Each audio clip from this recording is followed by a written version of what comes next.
اغلب الناس بتغلط الغلطه دي لما بتيجي تشتري وحده تجاريه في التجمع. في التجمع الخامس في مشروعات كتير، بس قليل جدا انك تلاقي مشروع تقدر تشغل وحدتك فيه من اول يوم استلام، لان اكبر مشكله بتقابل المولات الجديده انك تستلم وحدتك وتستنى المنطقه لما تعمر. لكن المشروع اللي هكلمك عنه النهارده مختلف. مشروع موجود في قلب المستثمرين الجنوبيه بين اهم محورين في التجمع الخامس، محور محمد نجيب ومحور جمال عبد الناصر.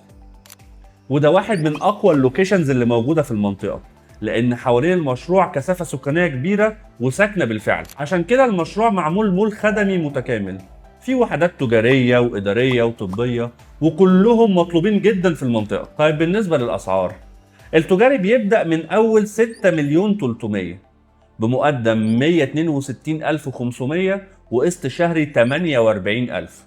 اما بقى الاداري والطبي فالاسعار فيها بتبدا من اول 3 مليون 850 مقدم 98000 وقسط شهري 29000 جنيه، والتقسيط على 10 سنين متساوي. وفي ميزه ناس كتير ما تعرفهاش على المشروع ده، المشروع مش تجاري بس، لان نفس الارض فيها جزء سكني، فيها استوديوهات بتتباع من اول 2 مليون 900 وتقسيطها لحد 10 سنين.